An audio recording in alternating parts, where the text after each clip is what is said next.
All right, guys, this entire election cycle has definitely revealed something about a lot of people between celebrities and activists in the industry, both video games and Hollywood, and the journalists, of course, who have been hiding as games journalists, but are really just a bunch of political hacks who want to inject their own messaging, their own politics and ideology into the industry that they are covering. But of course, they're just mad and hate gamers, and that's really what comes across, is that these are people who are antagonistic and have a lot of anger and vitriol for the core customer base of the video game industry. So we're seeing meltdowns from the usual people, and Smash JT has gone through here and documented a lot of this, and you'll see a lot of familiar faces. We've got Hayes Madsen from Inverse saying we really need to take a hard look at how social media and influencers are radicalizing young people, men especially. Clear hateful agendas are being injected into content across everything with little to zero oversight. Older generations have been largely ignorant of how much it's happening.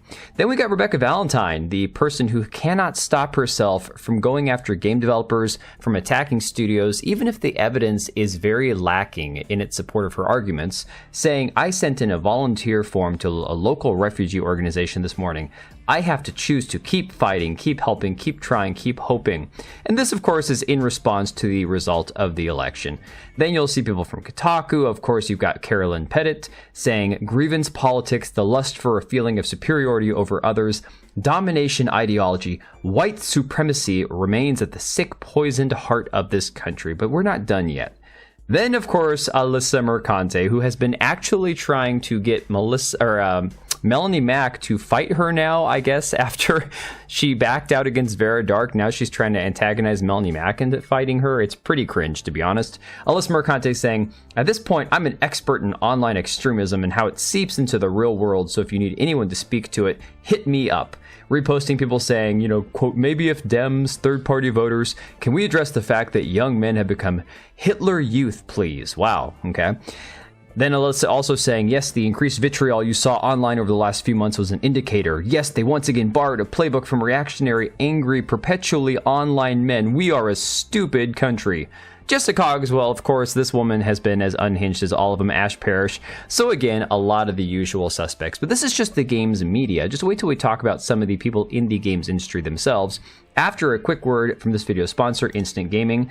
Now, of course, if you are looking to pick up some good games that are not woke, that don't have a bunch of ideology crammed into them, but you want to save a little bit of money, go check out Instant Gaming. Of course, you can pick up games like Space Marine 2 or Black Myth Wukong for about 22 to 26% off. I actually just picked up Ghost of Tsushima Director's Cut for $48, and I am ecstatic to play that game. I cannot wait to have some time to actually play through that one. And of course, pre-ordered Kingdom Come Deliverance 2, as it was announced recently that there is no de novo DRM in that game, so I am ecstatic about that. And of course, the giveaway for this month is live. Click the link down below, make an account, no purchase necessary. Huge shout out to Instant Gaming for sponsoring the channel. So now we are seeing Dragon Age the Veilguard's lead writer, Patrick Weeks, having a meltdown after Trump has won the election for president. And again, this is from John Trent over here at Fandom Pulse. And Patrick Weeks is an individual that we have briefly talked about before. Smash JT has covered him. This person is a very strange individual, as I'm sure I don't have to explain to you, but it gets even better. Because Patrick Weeks, the lead writer for Dragon Age the Veilguard, has apparently had a meltdown following the results of the election. And he is on Blue Sky because apparently these people are just too radical for Twitter. They just can't stand having discourse with normal people on the public square, essentially, where most people exist. They have to go hide to their little echo chamber, which is called Blue Sky. So the article says, on Blue Sky, Weeks did not make any comments himself, but reposted a number of unhinged posts, seemingly making it clear what his own views are. First, he reposted Rust Belt Rebel, who wrote Lawrence O'Donnell, talking about how the Electoral College is a massive voter suppression technique, and it enrages me that we're still being controlled by white effing enslavers centuries later, all while people refuse to even murmur the word white supremacist. He also reposted Celeste Pewter, who wrote, P.S. One more thing. The Harris campaign has been warning about this for days now, but it bears saying again. Trump will probably try to declare victory tonight. Do not fall for it and denounce it loudly. Team Harris is also expecting it, and they are prepared to act. Well, it's funny to read this now, given the fact that she has conceded the election. But again, these people are going to have their delusions. Go figure. He also reposted John Rogers, who wrote, -2% for being black, -2% for being a woman. That's all it took to make it this close. It is in fact not over. And the fact that the people in charge were more scared of ruining America's image in their heads than they were of allowing insurrectionists and traitors to roam free. He then reposted Bradley Balco, who posted, as Jonathan last pointed out, Harris ran a smart campaign. She was a solid candidate. Trump ran a disastrous campaign, is in clear decline. This was a clear choice. No matter who wins, half of the voters either chose bigotry and authoritarianism or had no problem with it, and that's hard to take. And guys, here's the thing. I could go through everything that he reposted, and I'm sure there's more than just what's on this Fandom Pulse article, but the reality is this is the way that a lot of these people in the games media, in the games industry, are starting to feel, and we are seeing proof more and more every day that it's not just the narrative designers or the narrative directors, the consultation companies that have contributed to this clear push for, a political, ideological bent in the video game industry. We're seeing it from other writers as well, people who are currently working on other games. And of course, Dragon Age is full of this kind of crap when you see the idea that they are pushing, these non-binary notions and gender ideology absolutely ham-fisted into their games without even having any nuance whatsoever.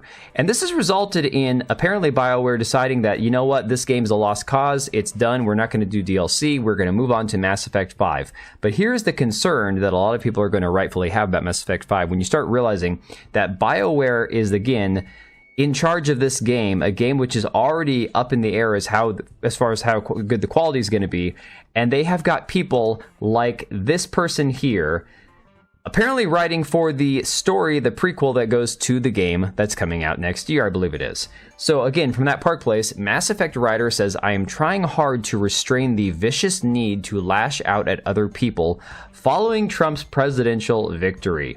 Mass Effect writer Casey Alexander, who wrote the tie-in book Mass Effect Andromeda Nexus Uprising, is not handling the news that President Donald Trump won the election for the President of the United States very well. On Blue Sky, and again, Blue Sky, not on Twitter, Alexander wrote, I have reached the point in this game where the first night shrieks and wails and sober is no longer acceptable. Tomorrow is a new day, but to get there, it's NyQuil time, unsponsored, F this shit, I'm emotionally unavailable for the next 5 hours, sleep aid of choice, quality of Z's optional. Alexander added, if you can, whatever you need, try to get some sleep, even if it's scattered catnaps. Your brain needs the energy to function, and we will want to function.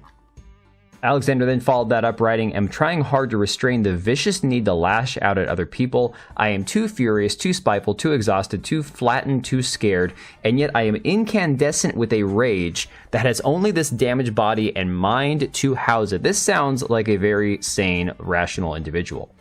In another post, Alexander added, y'all, I will be streaming today. A lot of us are frayed and raw and grieving, so it won't be a scary game. I'm thinking Nightingale, it's pretty, phase steampunk fantasy, and we could build a house while we chat or smack creatures of darkness around. Either or, just running a little late. And again, this is somebody who clearly is not handling the state of the world very well. And again, like I pointed out, that people are already concerned about what the quality going forward of Mass Effect 5 is going to be, given the state that BioWare is in, given what they did with, of course, Dragon Age the Veilguard, and a lot of the legitimate criticisms that game had, not just the trans, non-binary, chest scars, and all that nonsense, and of course the pronoun woke gender ideology crap, but the quality of the game itself. And this is a game series that, again, when they did the Legendary Edition, this game was heavily criticized for leaning into censorship for even such simple things as changing camera angles, because God forbid you show the butt of an attractive female, fully clothed, mind you.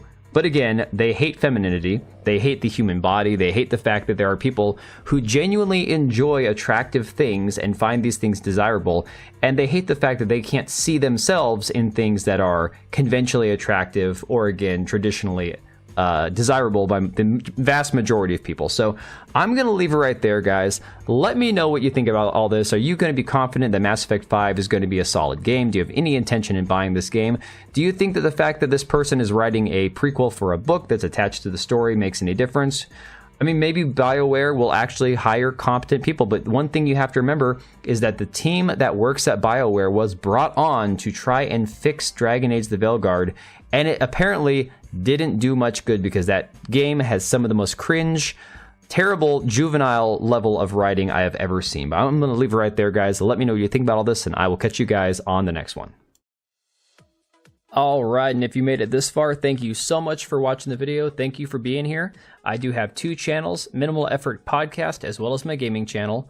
I do have a Twitch and Kick for my gaming channel. We do live streams over there occasionally, maybe once a week.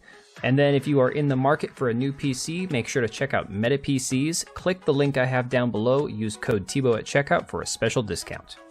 Thanks again for watching, and I'll see you next time.